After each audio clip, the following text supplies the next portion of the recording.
and then you can quickly start your talking engagement. And uh, welcome all. And this is Junie Show, a corporate trailblazer with a mission to transform the workplace.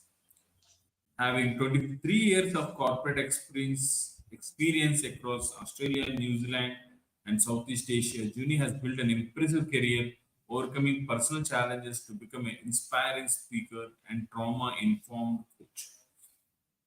Originally from Myanmar, she thrived in Australia since she was 18, bringing a deep understanding of the obstacles corporate professionals face in balancing demand careers with personal well-being.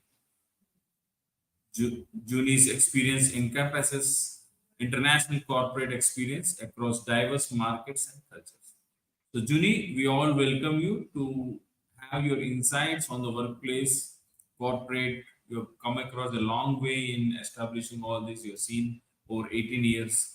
So, we would like to hear the ideological strategies on the trauma informed coach as a coach. So, the stage is all yours, Junie. So, Oh, thank you so much. And thanks for having me, Dr. Prasad and the team.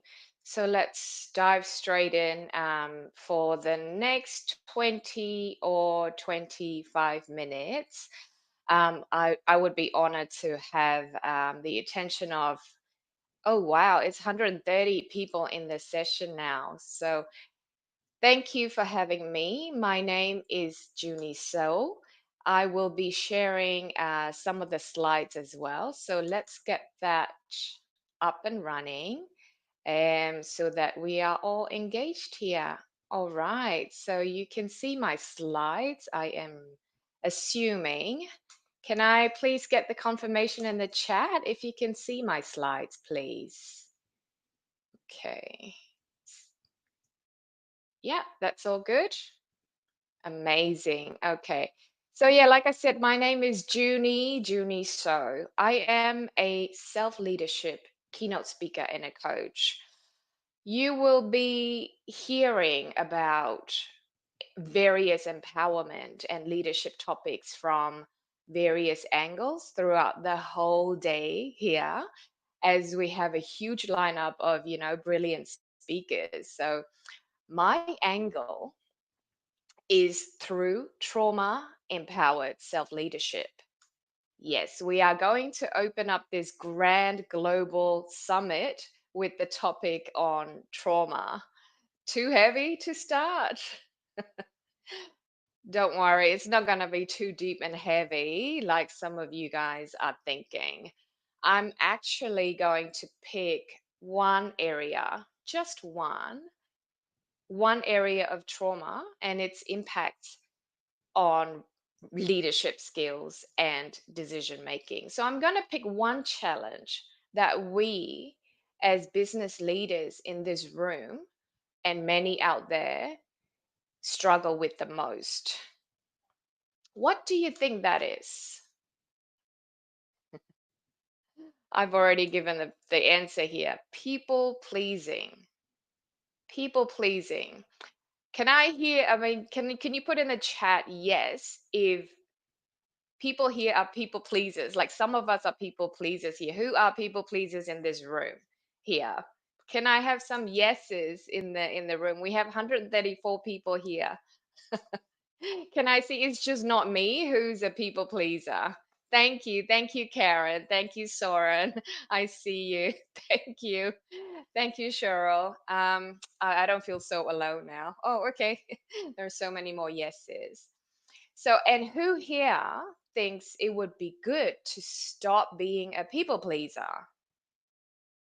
Again, can you put yeses in the chats for me? All right, so many yeses coming through. This is brilliant. Thank you, Eva. Thank you, Linda. I hear, I see your yeses. All right.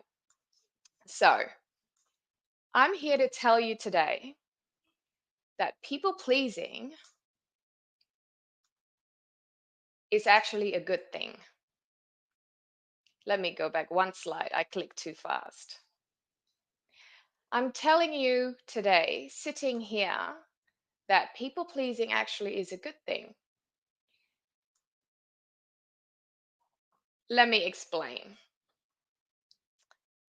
before you guys all leave this room. So it's good to please people. If you think about it, it's good to please your boss. It is good to please your team. It's definitely good to please your clients who pay you money for your goods and services. And it's definitely good to please your stakeholders. So it is certainly better than aggravating them or upsetting them, right? So here is a catch, right? The act of people pleasing itself is not the problem, not at all. So, what's the problem here? It is actually a priority problem. It is a priority problem. Here is the question I want us all to sit with today. Are you pleasing yourself and your soul first? So, growing up in an Asia country called Myanmar, many of us, including me, we were conditioned to be good, to keep everyone happy, stay agreeable, and avoid ruffling any feathers. We're taught to be accommodating, likable, and above all, pleasant. Be pleasant. Yeah, don't be rude. So now what happens when you take that good girl or good person and put them in the driver's seat of a business or a company? So when you put that good person at the head of the team, what happens? Well, that inner people pleaser doesn't just vanish. It shows up sneakily. It shows up as hesitation. It shows up as guilt around asserting oneself, and often as fear of being seen as too much. Women especially feels that we don't want to be seen as too much. So I know this firsthand. So my journey as a middle manager from Myanmar originally, it's no different, if not worse than some of the leaders here. So I arrived in Australia when I was 18. I was wide-eyed and I was like ready to make a mark, a fresh start. I graduated from UTS, one of the top universities in Sydney. Straight away, I stepped into the world of corporate insurance as a risk analyst at the age of 23. I was young and driven and determined to make a mark for sure. So here is what here is where the plot thickens. When I first started managing people, that's when cookies started crumbling, if you like. That's when people pleasing Junie found herself in the deepest struggle yet. I had a micromanaging boss who wanted every single detail. I had to please him so he wouldn't let me go. He wouldn't fire me. I had a grumpy team to manage with various mood swings and entitlements that I had to also somehow please so they don't leave. And I had colleagues who saw me as a rival, not a friend, maybe a jealous friend, ready to sabotage. I also had to please them so they would continue to pretend to like me or support me. And those stakeholders, oh my gosh, stern stakeholders with demands that never seem to end.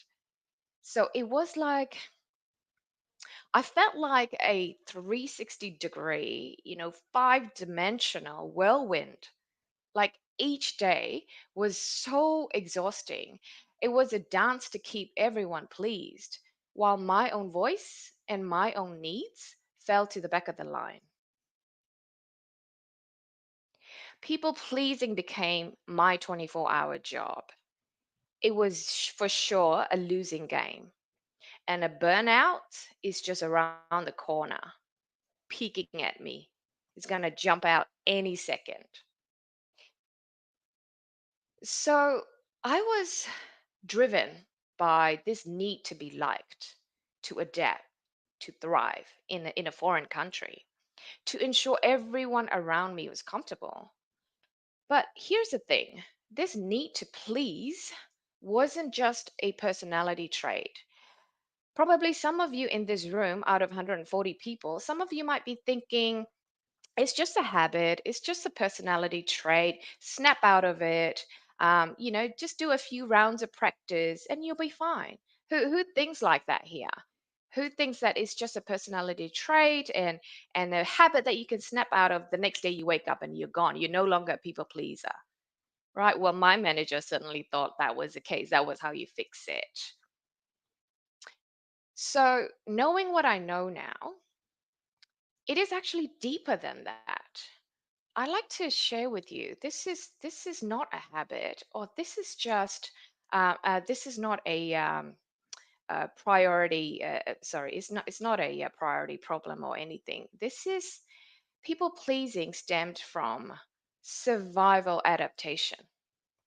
So I will say this again. It is a survival adaptation, which is a trauma response. So I'd like to get your just the attention for the next 3 minutes or so to go a little bit deeper here, um, because things get really interesting here. So contrary to popular belief, trauma is a big and obvious thing. Um, it's not just that. We think trauma is that big and catastrophic things. It's actually very layered and a lot more complex. And most of the time, it's very much misunderstood. Very much misunderstood. So I like to put it this way: trauma is a spectrum. So this is a huge catastrophic, events, the traumatic events that everyone's familiar with.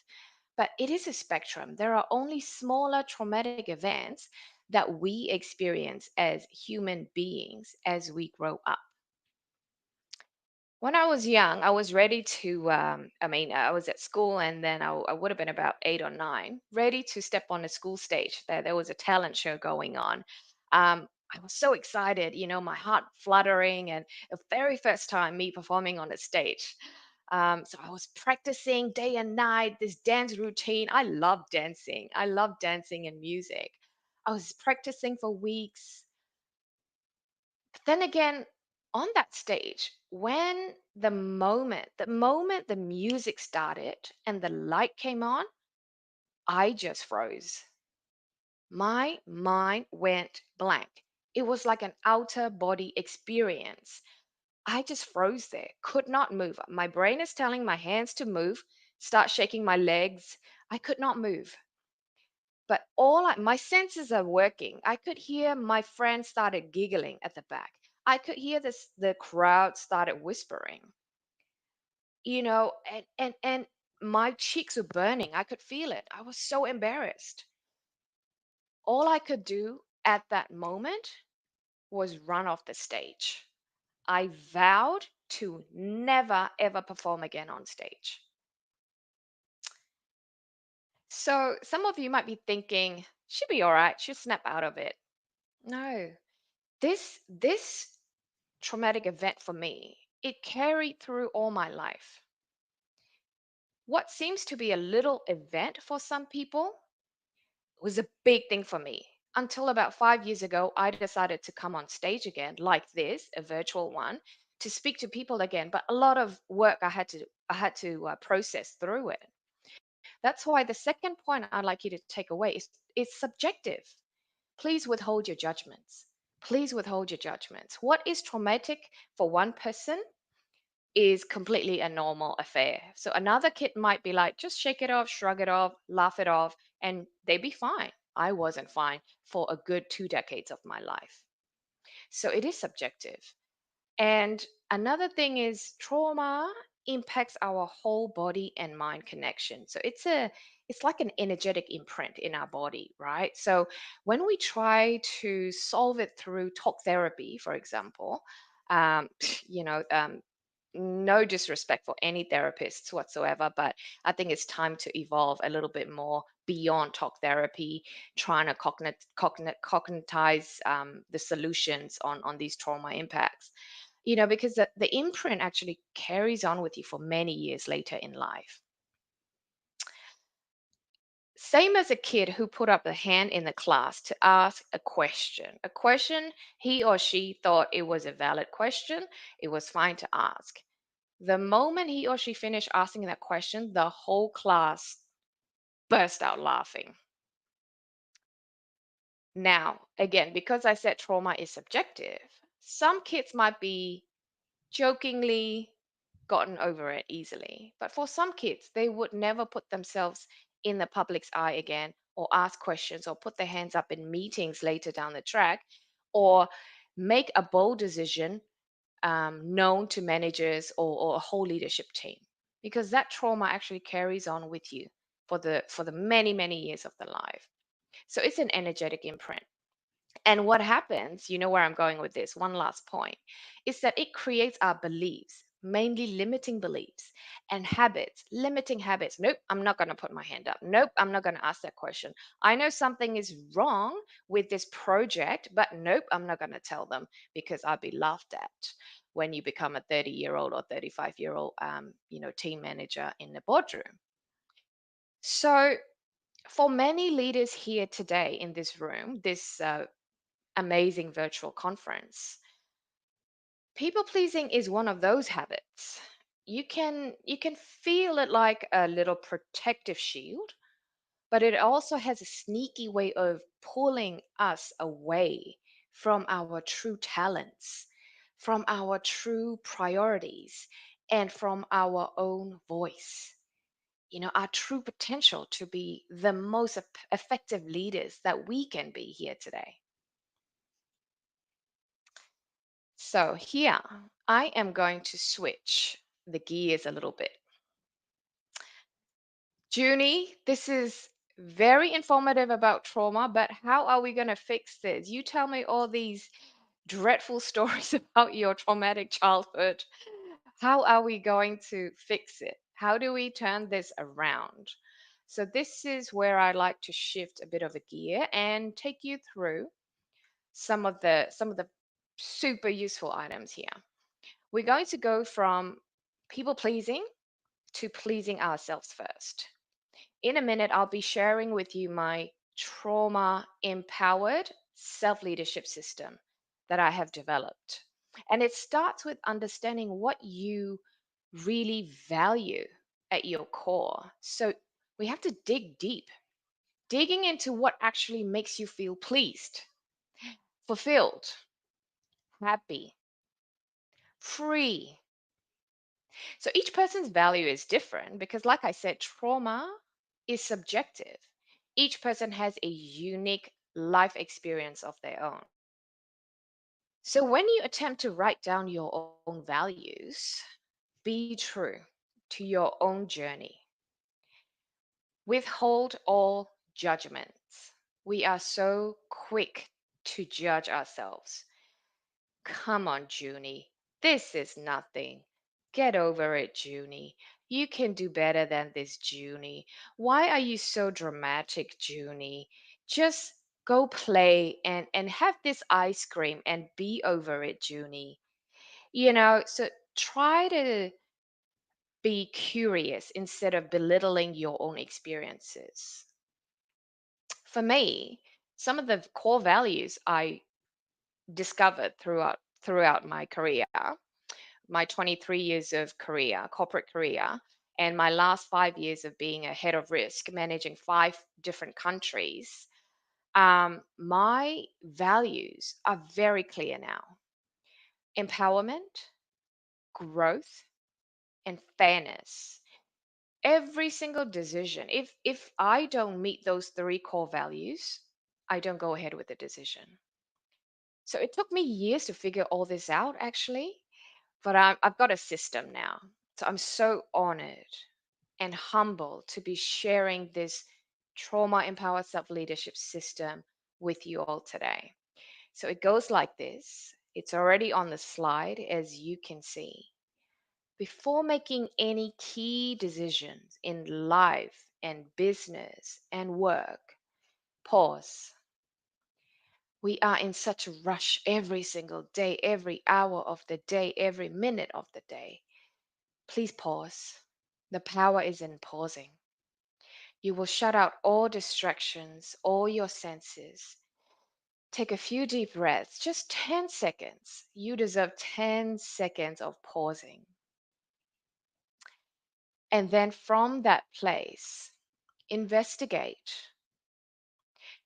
Investigate how to please your soul by checking in with your core values, by asking, am I making a decision from a place of my values? Am I making a decision from a place of desperately needing to please others, please my boss, and please my clients, and please my stakeholders? Am I making a decision that please my soul? Or am I making a decision from a place of, I should do this, or I shouldn't do this? So once you're clear about that, it is okay to say no when something doesn't add up, when something doesn't line up to your values. In fact, it is super liberating, and it is super empowering. The last step is pivot. So you pause and you please your soul, please yourself first. And then you pivot your decisions from that aligned place. Because when you lead from that authentic self within, you become unstoppable. So here it is, ladies and gentlemen, and distinguished guests joining this virtual event. I've just shared with you my Trauma Empower Self Leadership System. Very easy to follow, I hope. Pause and please and pivot. So I hope you would make this real in your life.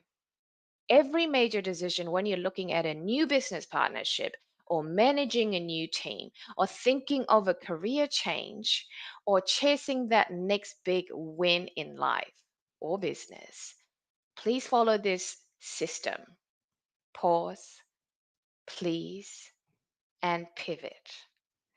As I said in the beginning of this speech, the act of people pleasing isn't the issue, it is a priority problem. So, yes, as business leaders here, as creators, go ahead. Go ahead and please people around you if you wish. Nothing is wrong with that. But please yourself first. I hope you enjoy my speech. I would love to connect with you all. There is my LinkedIn profile. I am so passionate about this topic and how to level up our leadership skills and decision making to another level. There is also a feedback form, only two questions in my feedback form. It could take you 2 seconds or 20 seconds. If you would please take some time to answer the two questions. And I'm happy to collaborate, happy to talk about it more if you connect with me on LinkedIn. Thank you so much, everybody, for having me.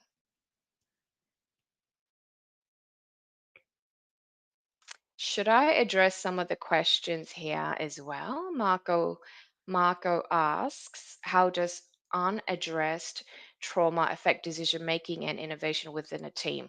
Well, it is a super loaded question, Marco. This is what we normalize as a standard in the everyday workplace nowadays. The topic of trauma, especially in developing countries, is not that widely informed or shared yet. So it's going to be from a very limiting place and very much scarcity place. Like I said, my decision makings, if you're influenced by pleasing people, pleasing your team first, then instead of you becoming an effective leader and holding your team accountable for results, you'll be thinking of ways to please your team so that they won't leave the team. Right. So, what's the first practical step for someone trying to create a trauma sensitive workplace? Lead by example. Pavel. Lead by example. You becomes trauma informed first. That's why I'm so passionate about self leadership.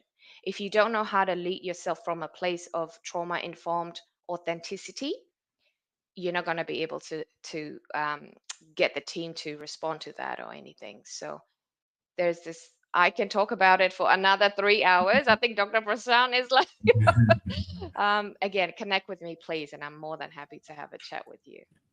Thank you so much, Junie. Thank you for having me. So I was really uh,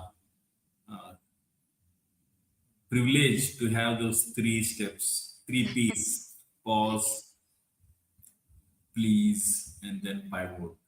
So these three, it looks very simple, but if you practice those things, I think it does make a lot of difference. Especially, the biggest problem is how do you please yourself? That is, you need to Absolutely. That's isn't that a golden question? Well, how do we please ourselves? Like we others. forget, don't we? We forget. We don't think about ourselves and our happiness, our what makes us really, really pleased and fulfilled. I mean, I'm now 44 years old, and throughout that 4 decades, the time that I ask myself, what makes me really pleased and fulfilled? I don't remember the last time I checked, right? That's why we start now. It's better Yeah, late than never. For sure. This is a practice we need to undo for the last 4 decades for me. Like how do we undo this rigid habit of please others, please my boss, please my team, please yeah. him, please her. I'm like, how about me? Oh, it We was never so thought difficult. of this. Yeah, definitely. We always try to please others, but never thought of pleasing ourselves and then taking a decision like. And For yeah, sure. really, it's nice to have this simple step. I'm So so it's honored to share the system with you. Again, knowing it is one thing, living it is another. another art. Yeah, definitely, For sure, for definitely. sure. So please, But all the this is the audience. great first step. Yeah, thank you so much, Junisho. Thank Please, you. we will share this screenshots. Definitely, audience, please. This is um, Junie Show, an excellent trauma-informed coach, having versatile expertise and wonderful thought-provoking simple steps. Definitely, it will help us a lot in the workplace, especially in the workplace. Thank you so much, Junie, for your Thank thoughtful, you. provoking insights at our conference. And we do address all these questions in your email. Please address us. Thank you so much. Namaste. Bye bye. Thank you. Have a lovely day. Bye. Thank you.